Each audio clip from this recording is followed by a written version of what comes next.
I don't know why you would be, but some of you try real hard. So if you are looking to find new ways to ruin date night because you have been on a really good long-term streak with your spouse, or you just hate spending time with your darling so dang much, this video is for you. This is also for you if you are an overachiever. Overachievers everywhere, listen up. I have a bonus point or two to share towards the end. If you follow these instructions, I can tell the future, and I can predict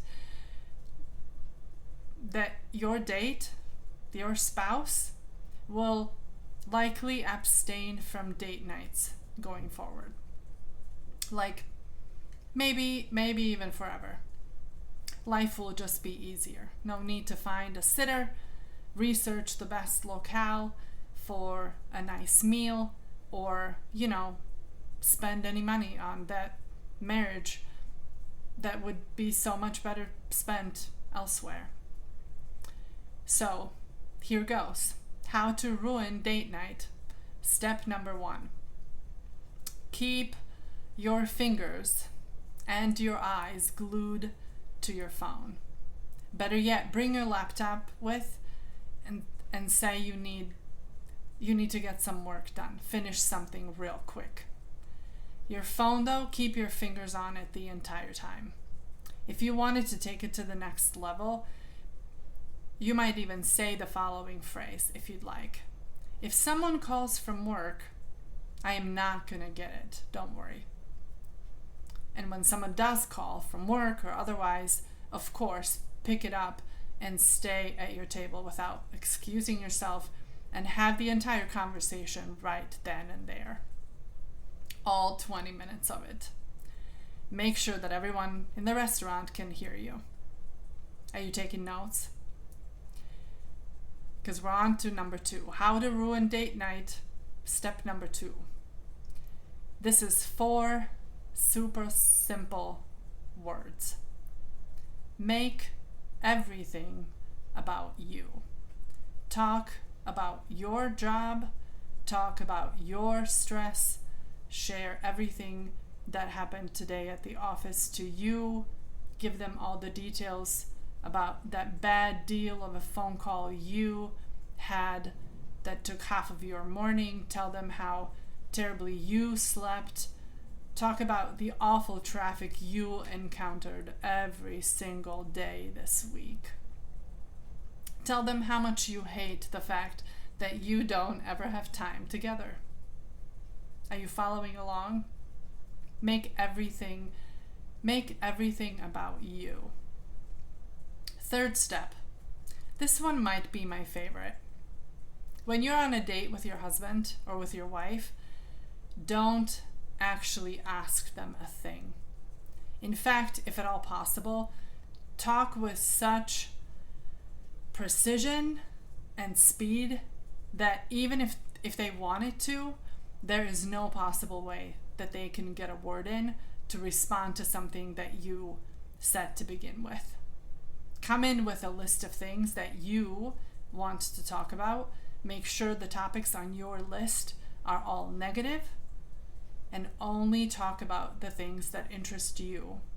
There's something, right? If there's something you know that they particularly do not care about, bring that up.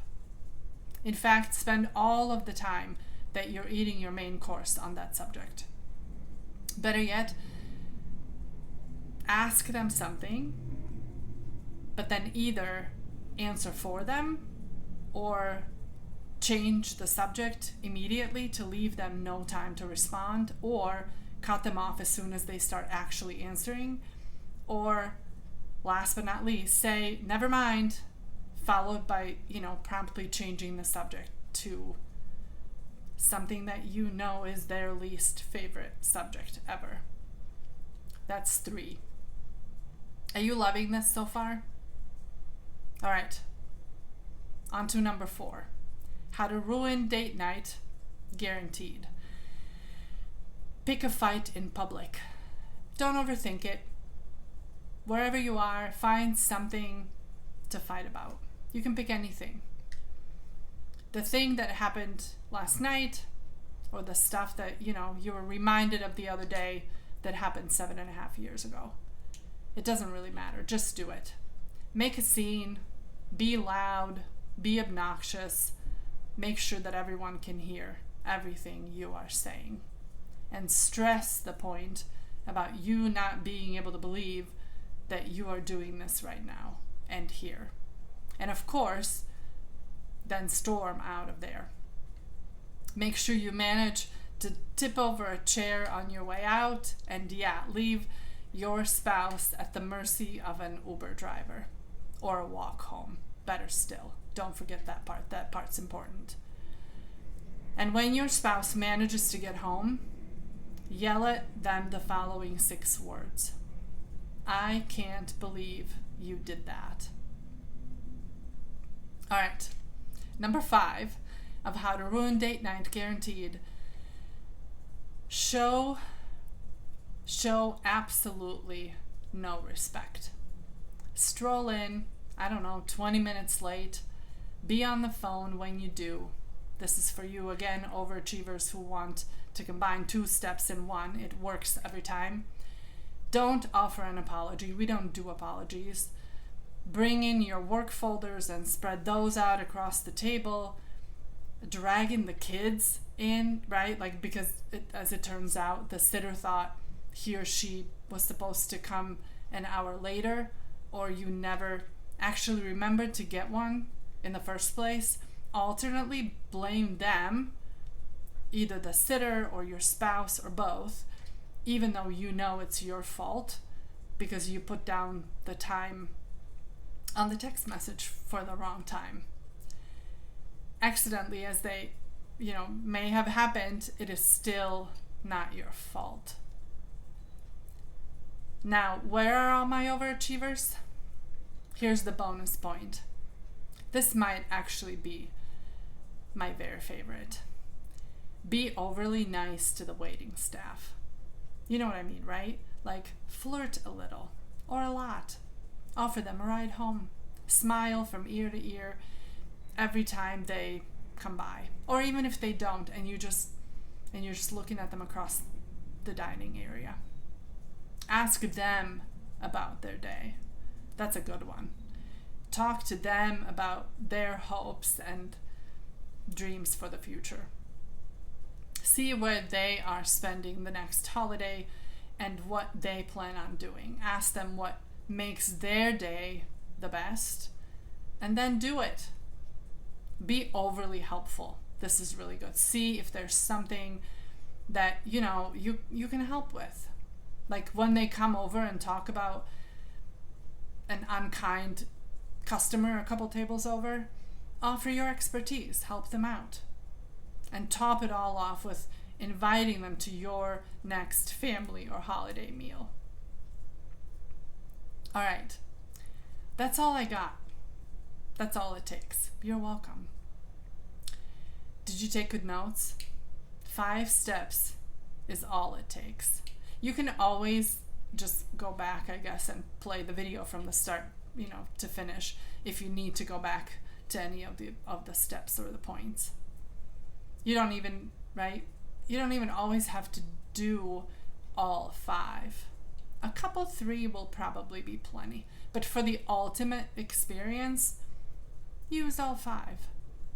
Again, you're welcome. Now, if this is not actually what you're after, if you want to do the very opposite of ruining your date nights with your spouse, I got you covered. You might be all perplexed, asking, what? Do married people still do date nights? Didn't it go out of style? I have a video for you. If you're sitting there thinking to yourselves, but we do things together, have date night, right? Every so often, but it feels like we're doing the wrong things. I have a video for that too. And if you've gotten bored, dare I say, with what you have been doing, I give you specific ideas. I lay out a process that will help you do the exact opposite and get better at, in fact, having a great time together. So, I'll see you there. P.S. If you know someone who would get a kick out of this video and you can't help yourself and want to share, don't let me stop you.